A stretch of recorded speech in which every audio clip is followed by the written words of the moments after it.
Welcome to Sisan একাডেমিতে স্বাগত। আজকে আমরা নিমেষে অঙ্ক সিরিজের ক্লাস নাম্বার 199 শুরু করব আজকে ম্যাথসের উপর। তোমরা যারা কম্পিটিটিভ এক্সাম প্রিপারেশন নিচ্ছ অবশ্যই ভিডিওটা শেষ পর্যন্ত দেখো, এই টাইপেরই ম্যাথসের কোশ্চেন তোমরা পরীক্ষা পাবে।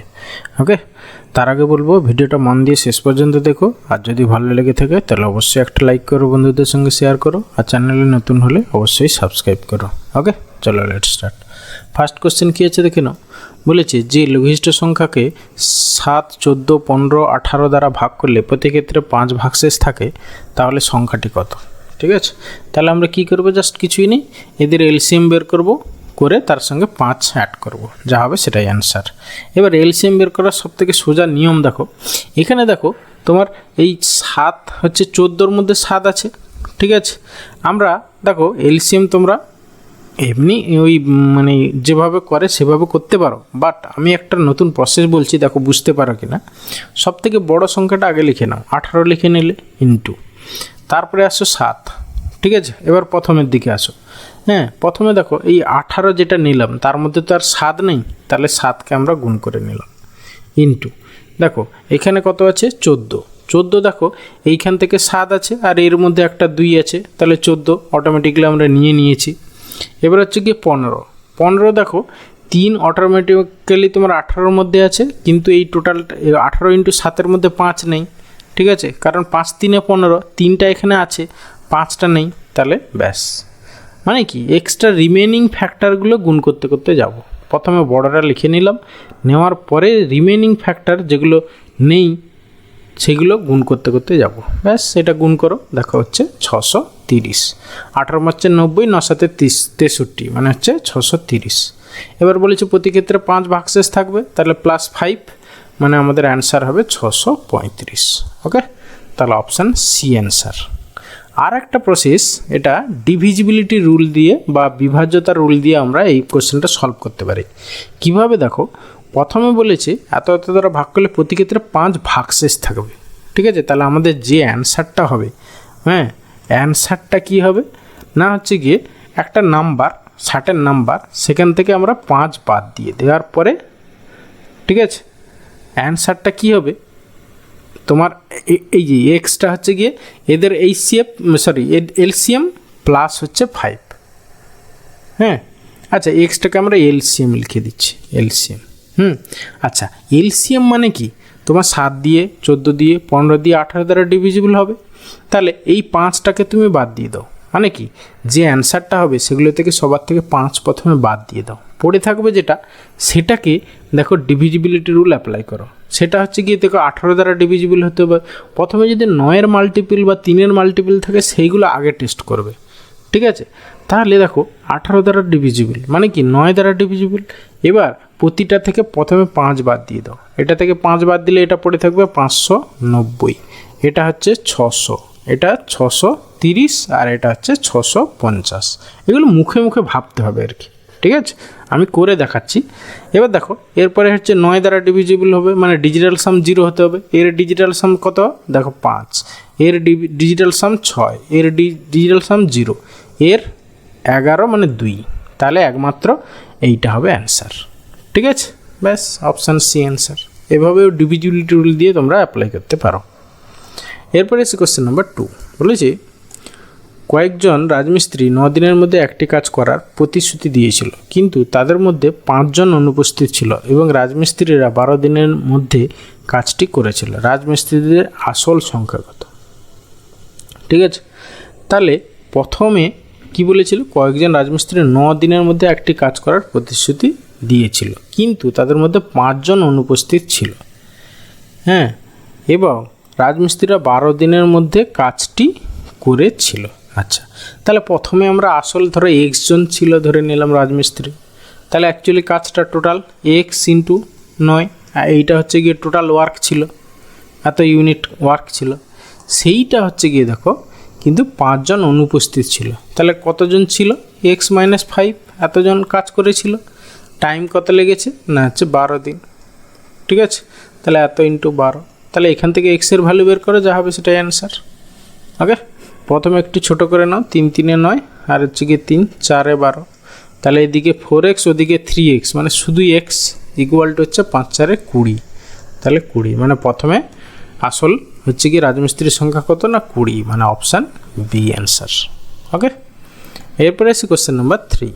বলেছে এক ব্যবসায়ী 16 টাকা 50 টাকা কিলোগ্রাম দরে কিছু চিনি 14 টাকা কিলোগ্রাম দরে চিনির সঙ্গে মিশ্রিত চিনি 15 টাকা 50 দরে বিক্রি করে, তাহলে লাভ লোকসান কিছুই হয় না। মিশ্রণে দুই জাতীয় চিনির পরিমাণের অনুপাত কত? জাস্ট কিছুই নেই, এটা লিঙ্ক আপ মেথড বা মিক্সার অ্যালিগেশন মেথড অ্যাপ্লাই করে দেবো আমরা এখানে। ঠিক আছে, তাহলে যে প্রথম প্রকারের হচ্ছে দাম কত ছিল 16 টাকা 50, দ্বিতীয় প্রকারের হচ্ছে 14 টাকা। ঠিক আছে, আর মাঝখানে হয়েছে মিক্স করার পরে 15 টাকা 50। ব্যাস, এবারে কোনাকুনি ডিফারেন্স বের করে রেশিও বের করো। ঠিক আছে, যা হবে সেটাই হবে গিয়ে তোমার অনুপাত, কি অনুপাতে মেশানো হয়েছিল। হ্যাঁ, কারণ কি এখানে কিছুই লাভ লোকসান হয়নি। যদি লাভ লোকসান হতো তখন আবার ব্যাপার থাকতো, তখন এইটাকে এইটা লেখা যেত না, তখন এইটাকে একটু চেঞ্জ করে নিতে হবে, সিপিতে কনভার্ট করে নিতে হতো। ঠিক আছে, আচ্ছা, তাহলে এইখানে দেখো এইটা তোমার এদিকে 1 টাকা হবে আর এদিকে হচ্ছে গিয়ে 1.5 টাকা হবে, 1.5। তাহলে পয়েন্ট তুলে দাও, আর এইদিকে তাহলে এটা 10 হয়ে যাবে। তাহলে এই দুটোকে রেশিও করলে 5 5 3 15 5 2 10, 3:2, মানে অপশান বি অ্যান্সার। এরপরে এসে কোশ্চেন নাম্বার 4। দেখো কি বলেছে। এক ব্যক্তি ব্যাংক থেকে 600 টাকা একটি চেক ভাঙালেন। ব্যাংক থেকে তিনি 10 টাকার এবং 5 টাকার মোট 72টি নোট পেলেন। 10 টাকার নোটের সংখ্যা কত? এটাও আমরা লিঙ্ক আপ বা মিক্সার অ্যালিগেশন মেথড অ্যাপ্লাই করব। ঠিক আছে, দেখো দু প্রকারের নোট পেয়েছিল, একটা হচ্ছে গিয়ে 10 টাকার নোট। ঠিক আছে, 10 টাকার নোট, আর একটা হচ্ছে গিয়ে তোমার 5 টাকার নোট। হ্যাঁ, এবার টোটাল হচ্ছে 72খানা নোট। এবার সবগুলোই যদি সে 10 টাকার নোটে পেত, তাহলে সে টোটাল কত পেত? 720 টাকা পেত। সবগুলো যদি সে 5 টাকার নোটে পেত, তাহলে সে 360 টাকা পেত। কিন্তু অ্যাকচুয়ালি পেয়েছে কত? তার কাছে অ্যাকচুয়ালি 600 টাকা ভাঙিয়েছিল। ব্যাস, তাহলে এবারে হচ্ছে কোনাকুনি ডিফারেন্স বের করো, রেশিও বের করো, যা হবে 10 টাকার নোটের সংখ্যা 5 টাকার নোটের সংখ্যার অনুপাত পেয়ে যাব। ওকে, তাহলে এইখানে কত হচ্ছে দেখো, 600 থেকে 360, মানে হচ্ছে গিয়ে তোমার 240, আর এইদিকে হচ্ছে 120। তাহলে আমরা রেশিও বের করলে কত হচ্ছে 2:1। তাহলে 10 টাকার নোটের সংখ্যা আর 5 টাকার নোটের সংখ্যার অনুপাত 2:1 হলো। তাহলে টোটাল 3 ইউনিট, 2 একে 3 ইউনিট, 3 ইউনিট ইকুয়াল টু 72টা নোট। চেয়েছে 10 টাকার নোট কতগুলো? তাহলে 2 ইউনিট ইকুয়াল টু, তাহলে 3 × 24, 3 × 72, তাহলে 2 × 24, মানে হচ্ছে গিয়ে 48টা 10 টাকার নোট ছিল, মানে অপশান সি অ্যান্সার। ওকে, এরপরে আছে কোশ্চেন নম্বর 5। বলেছে বিসি একত্রে একটি কাজ করতে যত সময় লাগে এ একা সেই সময় ওই কাজটি করে। ঠিক আছে, আচ্ছা, তাহলে আমরা এখান থেকে একটু ছোটো ছোটো, যেহেতু বড় অঙ্ক আমি ছোটো ছোটো করে ভাবছি। প্রথমে বিসি একত্রে কাজটি করতে যত সময় লাগে এর সেই সময় ওই কাজটি একা করতে পারে। তাহলে A:B+C, তাহলে টাইম রেশিও কত না হচ্ছে কি 1:1। ঠিক আছে, এবারে বলেছে AB একত্রে 10 দিনে কাজটা করে আর সি একা 5 দিনে কাজটা করে। আচ্ছা, এইখান থেকে আমরা টোটাল ABC 3 জনে মিলে কাজটা কত দিনে করে করতে পেয়ে যাব, মানে টাইম পেয়ে যাব। দেখো AB 10 দিনে আর সি হচ্ছে 50 দিনে। তাহলে ABC 3 জনে মিলে টোটাল কাজটা একত্রে কত দিনে করবে না 10 × 50 বাই হচ্ছে গিয়ে 10 5 50, দুটোর গুণ বাই দুটোর যোগ, মানে হচ্ছে গিয়ে 60। তাহলে 0 0, তারপর এটাকে কাটাকাটি করো, 2 কাটলে 25 বাই হচ্ছে গিয়ে 3। তাহলে এত দিন লাগবে 3 জনে মিলে কাজটা করতে। এবারে দেখো এ আর বি, এখানে দেখো আবার তোমার চেয়েছে কি বি একা কাজটি করতে কত সময় লাগবে, বি এর একা কাজটি করতে। ঠিক আছে, আচ্ছা, 3 জনে মিলে টাইম হচ্ছে গিয়ে এইটা, আবার এ আর এর যা টাইম বি আর সি এরও সেম টাইম। আমি তো যদি এক্স এর টাইম এক্স ধরে নিই, বি আর সি এর টাইম যদি এক্স হয়, তাহলে এখান থেকে আমরা 3 জনে মিলে কাজটা কত দিনে করবে সেটা পেয়ে যাব। তাহলে x × x বাই 2x, দুটোর গুণ বাই দুটোর যোগ, সেইটার ভ্যালু কত হবে? এই যে দেখো 25/3। ঠিক আছে, তাহলে এইখান থেকে আমরা এক্সের ভ্যালু পেয়ে যাব, তাই নয় কি? তাহলে এক্স ইকুয়াল টু কত হবে দেখো, একটা এক্স কেটে যাবে, ঠিক আছে, আর হচ্ছে গিয়ে তাহলে 25 এক্স ইকুয়াল টু তাহলে আমরা পেয়ে যাব 50/3, 50/3, ঠিক আছে। তাহলে এইখান থেকে দেখো বি আর সি আর এর বি আর সি টোটাল কাজটা কত দিনে করতে পারবে একসঙ্গে? 50/3 দিনে। সেখানে সি একাকি কাজটা করে 50 দিনে, তাহলে সেখান থেকে বি এর একাকির টাইমটা আমরা পেয়ে যাব, দুটোর গুণ বাই দুটোর ডিফারেন্স।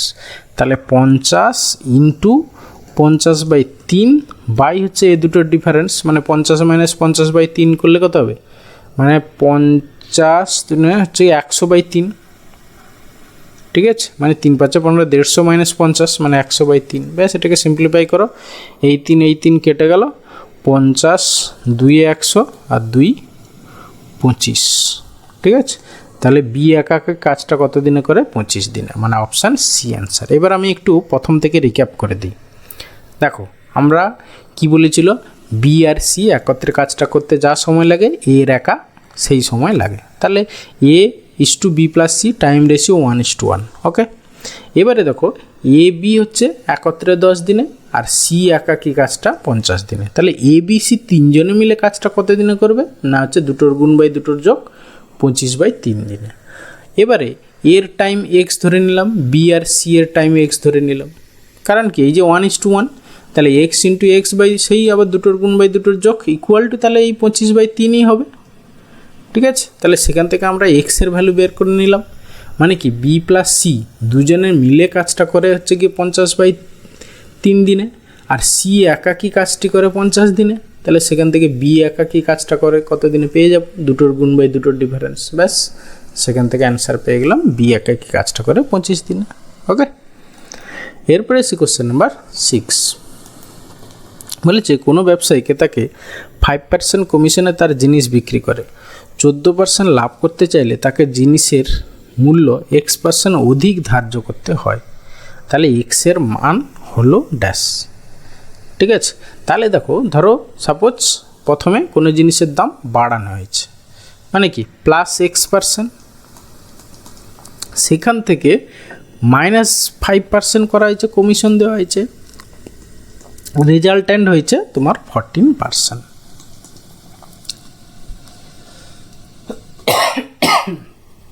সরি, তাহলে এইখান থেকে আমরা দেখো, তাহলে একটা বেড়েছে একটা কমেছে, তাহলে রেজাল্ট্যান্ট এত হয়েছে। তাহলে আমরা ফর্মুলা জানি কি, আমরা ফর্মুলা জানি না, X minus Y minus X Y by 100 equal to this. তাহলে এখান থেকে আমরা করতে পারি X minus 5 minus X into 5 by হচ্ছে 100 ইকুয়াল টু হচ্ছে কি 14। ব্যাস, এইখান থেকে তুমি সিম্পলিফাই করো, এক্সের ভ্যালু যা হবে সেটাই হবে অ্যান্সার, ঠিক আছে। তাহলে এইখান থেকে আমরা 5 20 100, ঠিক আছে। তাহলে এখানে 19x বাই হচ্ছে 20, তাহলে 19x বাই হচ্ছে 20 ইকুয়াল টু এইটা ওইদিকে গেলে তোমার 19 হয়ে গেল। তাহলে এখান থেকে আমরা কি পাচ্ছি, x ইকুয়াল টু 20, মানে অপশান বি অ্যান্সার, ওকে। এরপরে এসে কোশ্চেন নাম্বার 7 বলেছে দুটি সংখ্যার অনুপাত 3:4, এদের লসাগু হচ্ছে 180, তাহলে ছোট সংখ্যাটি হবে। দেখো আমরা সংখ্যা দুটো কি কি ধরে নিই, 3x আর একটা হচ্ছে কি 4x, ঠিক আছে। এদের এলসিএম কত, 3 4 12x, সেই 12x ইকুয়াল টু বলেছে 180, ঠিক আছে। 12x যদি 180 হয় তাহলে ছোট সংখ্যা চেয়েছে, মানে 3x এর ভ্যালু, তাহলে 3x ইকুয়াল টু কত, ব্যাস। আচ্ছা, এইটা থেকে এইটা আসতে কত হয়েছে দেখো, 12x থেকে 3x, মানে কি ভাগ 4 করে দিয়েছি, তাহলে একেও 4 দিয়ে ভাগ করে দাও, ঠিক আছে। তাহলে 4 4 16, 4 5 20, মানে 45 হবে অ্যান্সার, ছোট সংখ্যাটা 45, মানে অপশান সি অ্যান্সার। এরপরে সে কোশ্চেন নাম্বার 8 দেখো কি বলেছে, বলেছে কোনো একটি সৈন্য ব্যারাকে 8000 জনের 180 দিনের খাবার মজুদ ছিল। যদি 10 দিন পরে 800 জন সৈন্য পরিত্যাগ করে তাহলে অবশিষ্ট খাদ্য কতদিন চলবে, ওকে। এই টাইপের কোশ্চেন রিমেইনিং ডেটার উপর হবে, মনে রাখবে সবসময়। এই যে 20 দিন পর, 20 দিন পরে দেখো তাহলে টোটাল কত, 8000 জনের খাওয়ার ছিল। কতদিন? 20 দিন হয়ে যাওয়ার পরে কত, 160 দিনের খাবার মজুদ ছিল। তাহলে আরও 800 জন চলে গেল, তাহলে পড়ে থাকলো কত না 7200 জন। এই 7200 জনের কতদিন চলবে, ব্যাস এক্স। এখান থেকে সিম্পলিফাই করো, বেরিয়ে যাবে। ওকে, দুটো শূন্য গেল।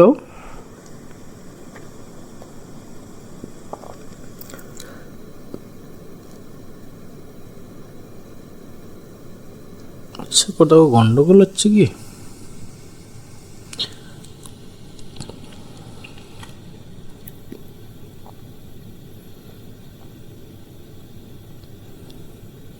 ঠিকই আছে। তাহলে এখান থেকে আমরা যদি ভাগ করি, এখানে 108 দিয়ে 8 9 দিয়ে তো কাটাকাটি হবে না। তাহলে আমরা কি কোথাও ভুল করলাম? কোনো একটি সৈন্য ব্যারাকে 8000 জন সৈন্যের 180 দিনের খাবার মজুদ ছিল।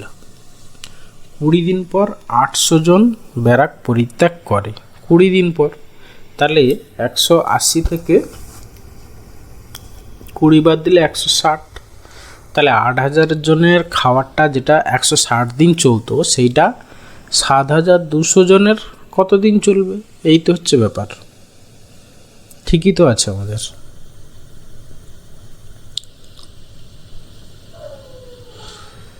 আচ্ছা, আমার এইটা আটকাচ্ছে, ঠিক আছে। আমার মনে হয় কোশ্চেনটা একটু ভুল আছে। তোমরা যদি পারো তাহলে অবশ্যই কমেন্টে জানিও এর অ্যান্সার কী হবে। ওকে, এরপরে আসি কোশ্চেন নাম্বার 9। 3 জন খেলোয়াড় ABC একত্রে এক ইনিংসে 361 রান করে।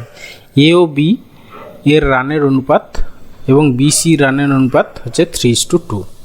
এ কত রান করে? তাহলে এখান থেকে A/B/C বের করতে হবে। দেখো A/B দেওয়া আছে কত না, হচ্ছে কি 3:2, মানে 3/2। আবার হচ্ছে কি B/C, সেও 3/2। ঠিক আছে, আমরা A/B/C দরকার। তাহলে আমরা কি দুটোকে পাশাপাশি লিখবো, ফ্র্যাকশান দুটোকে। তারপরে হচ্ছে জেড প্রসেস। ঠিক আছে, তাহলে এখান থেকে A/B/C ইকুয়াল টু কত হবে? 3 3 9, 3 2 6, আর হচ্ছে 2 2 4। ওকে, তাহলে এখানে কত ইউনিট হচ্ছে দেখো, 6 4 10 19 ইউনিট। তাহলে 19 ইউনিটের ভ্যালু হচ্ছে 361। এ কত রান করেছে বলেছে? এ হচ্ছে গিয়ে 9 ইউনিট। তাহলে 9 ইউনিট ইকুয়াল টু কত? ওকে, তাহলে 19 × 19 করলে হচ্ছে গিয়ে তোমার 361 হয়। তাহলে 19 × 9 করলে কত হবে? 19 × 9 171। তাহলে এ কত রান করেছিল? 171, মানে অপশান এ অ্যান্সার। ওকে, এরপরে আসি কোশ্চেন নাম্বার 10। বলছে একটি পরীক্ষা প্রশ্নপত্রে 50টি প্রশ্ন আছে এবং প্রত্যেকটির জন্য 2 নম্বর বরাদ্দ। প্রতিটি ভুল প্রশ্নের জন্য -½ নম্বর কাটা যায়। এই একজন ছাত্র সবকটি প্রশ্নের উত্তর দিয়ে 50 নম্বর পেয়েছে, তাহলে সে কতগুলি সঠিক উত্তর করেছে? জাস্ট কিছুই নেই, এটাও লিঙ্ক আপ বা মিক্সার অ্যালিগেশন মেথড অ্যাপ্লাই করে দেবো। ঠিক আছে, এবার সে যদি ধরো এদিকে আমি লিখলাম রাইট আর এদিকে হচ্ছে গিয়ে রং, সবগুলোই যদি সে রাইট করতো তাহলে 50 দিয়ে 100 মার্ক পেত। সবগুলোই যদি সে ভুল করতো তাহলে কি করতো না, হচ্ছে গিয়ে সে 25 মার্ক পেত। ঠিক আছে, -½ করে। তাহলে কিন্তু পেয়েছে সে 50। ব্যাস, এবারে কোনাকুনি ডিফারেন্স বের করে রেশিও বের করো। ঠিক আছে, তাহলে এদিকে হচ্ছে কি 50 আর এদের ডিফারেন্স হচ্ছে কি 75। তাহলে 3:2, সরি 3:2। তাহলে হচ্ছে গিয়ে টোটাল 50টা কোশ্চেন। তাহলে 3 2 5 ইউনিট, 5 ইউনিটের ভ্যালু হচ্ছে গিয়ে তোমার 50 কোশ্চেন। সে কতগুলো সঠিক উত্তর করেছিল, মানে 3 ইউনিট। 3 ইউনিট ইকুয়াল টু কত, মানে 30টা। 5 10 50, 3 10 30। তাহলে 30টা সে সঠিক করেছিল, অপশান সি অ্যান্সার। ওকে, আচ্ছা, তাহলে ওই অঙ্কটা তোমরা ভালো করে দেখো ঠিক হচ্ছে কি না। যেটা আমি পারলাম না। ঠিক আছে, আচ্ছা, যারা এই নতুন একটা ব্যাচ শুরু করছি 1 মে থেকে, তোমরা ব্যাচটা জয়েন করতে চাইলে জয়েন করতে পারো। ওকে, এখানে কমপ্লিট তুমি ম্যাথ এবং জিআই এর প্রিপারেশান পাবে, ঠিক আছে। যে কোনো পরীক্ষা, বিশেষ করে WBCS মেন্স এবং হচ্ছে গিয়ে CGL mains level of the preparation হবে। ওকে, সো যারা কমপ্লিট প্রিপারেশান নিতে চাও তারা এই নাম্বারে, নিচের নাম্বারে আমার সঙ্গে যোগাযোগ করো। ওকে, থ্যাংক ইউ ভিডিওটা শেষ পর্যন্ত দেখার জন্য। আশা করি ভালো লাগলো, অনেক কিছু শিখতে পারলে। তাহলে অবশ্যই একটা লাইক করো, বন্ধুদের সঙ্গে শেয়ার করো, আর চ্যানেলে নতুন হলে অবশ্যই সাবস্ক্রাইব করো। ওকে, ভালো থাকবে, বাই।